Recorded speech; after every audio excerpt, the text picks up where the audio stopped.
Yes, I am there, Jobek, and back up and Badda Badda, you know. Yeah, veteran from long time. Badda Badda, where you say, my brother? Kaboom! Yo, Badda Badda, aka Daddy Ray, born Reynold Tayengwa, raised in Mavuku and Sunningdale. Was the youngest thing in the 90s, the youngest, baddest thing on the microphone in the 90s. Yeah, man. Talking Yeah, about early 90s, not late 90s. Not into the 20th century, I'm saying early. Yeah, man. But from 1990. yes, my brother, since you have just started it, show us your experience in the business, in the reggae business in Zimbabwe from early, you know. Well, I started early. I used to go to College of Music, Ethnomusicology. So every Saturday, we'll go there and learn music theory. And after the theory, we'd gather around and form like a little band. So we formed the first band, which was called Young Artists of Zimbabwe, which was formed by the late Mr. Fiji. He was a visual artist. So we started from Young Artists of Zimbabwe, where I was performing as the toaster for the band. But my love for toasting, I learned from my brother Roland. He was the main toaster. So me, I'll take Roland's cassettes and his everything that was reggaematical, and start to follow him. Yeah, man.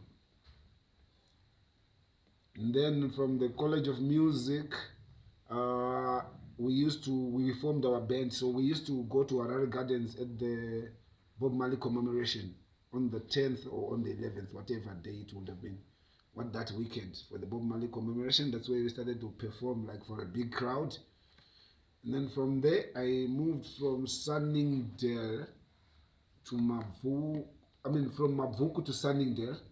That was around 1992. And then 1993, I was introduced to Jabi by Godi Bantan. Godi Bantan was my friend with Futso. Futso K, Fungai Kayembe. I used to call him Futso K. So Futso K, like he had a house where we'd all gather and he'll play rhythm, and then we'll start to, like I would entertain everyone in the room, just freestyling, toasting about anything, lifting a Coca-Cola bottle, just from top of the head. You see? So Fungai introduced me to Godi Bantan. Godi Bantan took me to Jabi. Jabi, he put me on Stereo One. But on Stereo One, I wasn't there fully, man, because when I got on Stereo One, there was a lot of big MCs that time. There was Major E, there was Booker T, there was Alan Ranks. So I would just come in here and there partly until Mr. Muffin, he took me to the first clash that happened in 1993, which involved Stereo One, Sweet Ebony, Silverstone, and Star Time. So you said I was to MC for Star Time. So I MC'd for Star Time in that clash. I was a bit scared because I felt like I belonged to Stereo One. And then I felt like maybe I was betraying Jabi, so I couldn't even go on the mic for the first round. I remember I couldn't go. I was scared to go on the mic on the first round, and I said, "Oh, this clash is going on." And then I ran to Joa, who was the manager, and I told him, "Joa, I'm gonna work with Star Time today because like I don't have space there by you people." He's like, "No problem." So I worked with Star Time on that clash. We came third on the clash, and then the next day I went to Rumors, and there was nobody on the mic when I got to the club. And I waited until 1:30. There's nobody on the mic. Booker T was due to come to work, but then I don't know, for no apparent reason he never came. But I heard later on that he had gone to Mutare to help his mother with the farming. You know how we live. Sometimes you have to be in the city, sometimes you have to be in the country. So Booker T left. So that was my first day that I was on Stereo One, because there was nobody to hold the mic. There was no Alan Ranks or anybody. So when I held the mic that day, Jabi came. He was impressed. They were like, "Okay, you can be on the sound now. You've got the capability to be on the sound." So I was on the sound, and also during that time, I was on the sound. I joined that competition, Starbright. I went on Starbright for auditions, and what happened on the auditions? I did not have a voice because I was coming from the dancehall. You know, when you're still a youngster, you really haven't really mastered the art of voice projection. So I would say maybe I was shouting. So I went to Starbright without a voice. So when I got to Starbright, the people who were auditioning people at Starbright was Munya Brown, Kelly Rusike. I don't remember the other people there, but big music industry people. So when I got in there, when it was my turn to audition now, for the people for the people who were auditioning us, I just said one word, but I was surprised I got to the audition. Only thing that I said there was phenomenon one. When I wanted to say the next thing, my voice couldn't come out. And yeah, you know, the phenomenon one, you know, that like ninja man thing that he used to do. So it was like a tradition. So when I said phenomenon one, no, listen to it. Before I could go in, whatever I wanted to sing, my voice could never come out. But then everyone in the audition laughed. But then Munya Brown was like, no, this one he qualifies. He's going to go into the next round. So I went into the next round, and until I qualified to be on Starbright. Unfortunately, not even unfortunately, but fortunately and unfortunately at the same time, on Starbright, I didn't make that real impact because I think I wanted to do a lot. You know, when everybody knows that he's that youngster and who does these things. So I think I wanted to do a lot. I went on Starbright, I took off my shirt, I throw it, and but I never proceeded to the next round. That Starbright had a lot of people who became superstars like Tendai Shidarikire. He was the winner of that Starbright, I remember. Yes. And then from there, I met up with Fortune Parutsa. He was recording his album Wheels of Fortune. I met him when we were coming from the club, from the team scene, because that time mainly I was not eligible to go to the dance at night because I was still a teenager. You see, I was underage, so I was not the only dance. The time I would go to the dance was during the afternoon session. So we were coming from the afternoon session. When we passed by for some reason, we went via Munumutapa. We found Fortune Mparuta was racing there. When I found him, he was not racing, he was performing there. So then I told him, no, I'm better than, because when he was performing, there was another guy who was also doing a raga. I used to call him Mookie or something like that. And then I said to Fortune, now Fortune, I think I'm better than this guy that you're giving the mic to toast. Like, are you sure? Like, okay, no problem. I'm gonna give you the chance. And then that guy came off, and then I took the chance, the thing.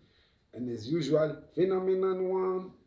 Man, I not listen to the dance. But then time there, I wasn't really writing lyrics. You know, I wasn't really writing lyrics, so I would take people's lyrics. So I remember the lyrics I used to use most of the time when I go to places like that, where the popular lyrics that everyone would sing, like about potato. I mean, those were Mare lyrics and dads. Dads. I remember Papa Dads. Yeah, man. I remember Papa Dads found me the last time. I was like, yo, I hear you are singing my lyrics. That's the time now I stopped and I started writing my own things. Yeah, so I would go and sing those Papa Dad's lyrics. Zimbidi duba do, zimbidi duba de de de de. Rock the crowd. You see, Fortune got interested, and then I started working with Fortune, and we constructed that song together. Kanamatombo, Inindi no Kanda. When we go to the studio now, because how we rehearse the song, and when we go to the studio, fortunately, had ideas. So my part was like that part of the song was my first part that I was singing. You know,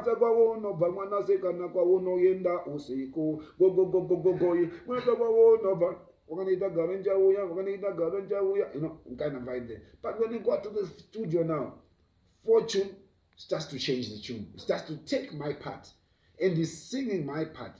So in the studio, it was me and the late Timon Mabaleka and what's this white guy's name? Oh, the guy who sings "That's Why I Call You Jixie Girl." David Scobie. Yeah, David Scobie. David Scobie was the engineer for that album. So we done another song the way I was singing, pretty girl, are you want me? I like pretty girl, and Fortune was singing, the way you move it, yeah. So from there, as he was recording Kanamatombo now, I'm in the studio there. Then I'm like, how? So I'm like, how come Fortune now is singing my what? my part, because I'm the one who's supposed to say according to how we had rehearsed. But then when he goes in the studio, he starts to change. I'm like, okay, I'll wait till my turn comes. So after that session, Mr. Mabaleka, he took Fortune on the side and he said, no, me, I must not continue to be on the song because I was maybe fast or something like that, Like, oh, me not on the song again. So I'm like, okay, Fortune, I don't have a problem. I'll come out of the song. Only to find out most or 3/4 of my lyrics were used on that to make that song, because there was no way Fortune knew anything about dancehall. Like, Badda Badda Badda, Badda Badda Badda. I mean, where will he know it? I taught Fortune Mparuta the ropes more. Yes, he had Mookie, but when he started working with me, I taught him more about the dancehall culture, because I was coming right from the dancehall, which is the stereo one dancer, and then go and work with Fortune on the side. So that's how my thing was wrong. So okay, that went. I got frustrated. I tried all the means. I went to all the places. That's the day that I learned that when you write a song, you write it down, you register it before you do anything, then you can claim rights. So then I had not registered the song. I was just from then, I think I was going to 17 years old. Yeah, from 16 to 17 years old. I was just a teen. I didn't know anything about recording the musical thing. And then I let go the song and everything. So that was it. But then I still continued with my journey with the dancehall, kept the thing with the stereo one up to the time where Rumors was closed. Rumors was closed, I think it was around 1996. I was the last man to be on the mic when Rumors was closed, because I think Major E was not feeling well on the night. And I got to the party, and it had been 2 weeks I hadn't gone there for some other reason. And then when I got there, Jabi automatically said, I must go on the mic, because every Friday I would play with Jabi, and then Saturday, Major E, Bukat, and the rest of them would come. So that's how the session was. So we continued until the last day when Rumors got closed. Then I went to work with Papa Lodza, Bad Boy. And I am the first person to take Papa Lodza to the studio. I'm glad he told Winkidi that. Yeah, Winkidi said, yeah, we hear Papa Lodza say that you are the first person to take to the studio. So salute Papa Lodza for acknowledging. Some people, they think they won't acknowledge. So we worked with Papa Lodza we did a song, Kudzai Baba, featuring Pizzo. Pizzo was the main writer on that song, but I was there in the studio and I think I did that Malawian speech, Manje so, Badda Badda, bad boy, what. And yeah, I can say I'm the first person after John Chibadura, so I'm the second, to put the Malawian accent on music. But on the reggae thing, I think I can give myself the credit. Bang, bang, bang, bang. Pick up to me. Yeah, man. So I put that on the Bad Boy song. Ooh, na, na, na, na, na. Ooh, na, na, na, na, na. Ooh, na, na, na, na, na. Kudzai Baba. We recorded that. I also did a dubplate for them. And during that time, I was also working with Frontline Kids. We did a few songs, because now I was recruited with Frontline Kids, because during my time at the college, I would go and do anywhere I would go. Most of the bands, they would just give me the microphone. That doesn't matter which band, the way I grew up, because I used to be on Lucky Street. So Lucky Street had all the bands that you imagine, from Sifas Mashakada, knowing that sometimes Mkanya races at Queens. If he's not racing there, it's Pied Pipers, or you get what I'm saying.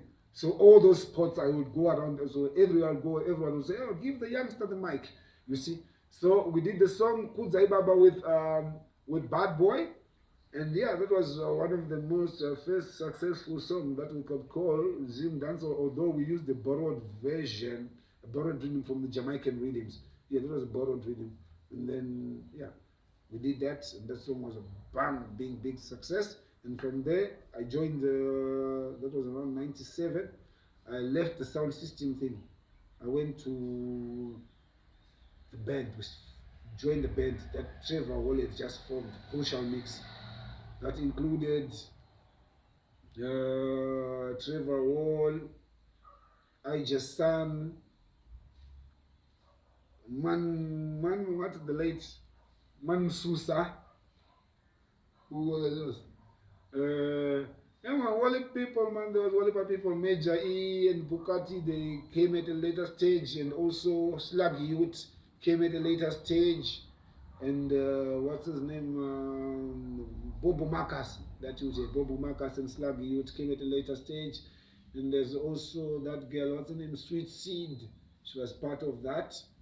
Yeah, so we did the crucial mix thing, In between, would go to Andy Brown, because Andy Brown here and there he will open what do you call it, slots, and allow me to go on. Or sometimes when Potato is not there, I'll take Potato's part. Up to the time 99, bam! I crossed the border, came to South Africa. South Africa, new territory, new everything. With my speed from where I was killing everything. Bang, bang, bang, bang. People dead without a doubt. Yeah, man. So, South Africa, I came first time and then I went back. And then I came back again at the end of 99. And then I stayed in South Africa. I pushed myself through. I worked with African Stone up to African Storm. We went in around 2000, and I think I joined African Storm around 2003 or so, or 2002 or 3 or so. Yeah. And then also before African Storm, we did a thing with Crucial Vibes. Me and not Crucial Vibes, Theo Vibes. Yeah, man. Rest in peace, Lala. Did a thing with Theo Vibes. We used to play in Tando every Saturday with Theo Vibes, and I would also go to the ghetto dances with Jack Crucial, Mzimsope Wall. You know, most of the ghettos will go there, but mostly in Soweto. That's where I went most. And then just getting wherever I could go and try and grab the mic. Up to the time I got to make music, featured with some of the Kwaito stars like Mapaputsi, DJ Cleo, what a song with Spikiri, Maliki, some other people that you can't even yeah, I've been doing a lot of featuring from that time, a lot of featuring with a lot of artists. I also did another song, my own solo, that was put on a compilation that had Lucky Dube and all other, it was like a compilation for reggae, for African artists. Black Dillinger was on it too. Then moving upwards, I started getting shows now. Shows like to MC. Yeah, man. To MC, like not to MC in the dance, but to MC like concerts. Yeah, man. So the first concert I MC'd, I would call it like the Beanie Man show. The first Beanie Man show was my first major. Although everybody knew what I could do and everything, I first MC'd the Beanie Man show. And then from Beanie Man came more other shows. Biggest highlight, obviously, the Cable Time. I still get booked for the work I did when 10 years ago. Yeah, man. Cable Time show. Yeah, man. Cable Time show. Also, Anthony B. Fanton Moja, Sizzla Kalonji, most of the artists from Jamaica that came during that time. I MC'd, yeah, man. Then I made my name as that. So yeah, man. What can I say more? And I'm still doing the work up to now, 2022 with Daya, up to the time, keeping it. We're not gonna stop anytime soon. Man, God, this is our life. We live the reggae life, and the reggae lives in our we. We are reggae, and reggae is we. You understand what I'm saying? Yeah, man. I've also played in Tando. Yeah, man. What do you mean Tando? In my own dance, I played Tando for 2 years. Also, Rockefellers. There was no reggae in Rockefellers. They used to play reggae, yes, but they'll stop them at 11 o'clock, and then they'll start playing quiet or some of that thing there. But then when we started playing at Rockefellers, reggae will play until the morning. Yeah, reggae will play until the morning. And then just been doing things now. Right now it's about more recordings, more works. Got a video out on YouTube. So who can get a chance, you can Google Badda Badda, aka Daddy Ray. The song is called what's the name?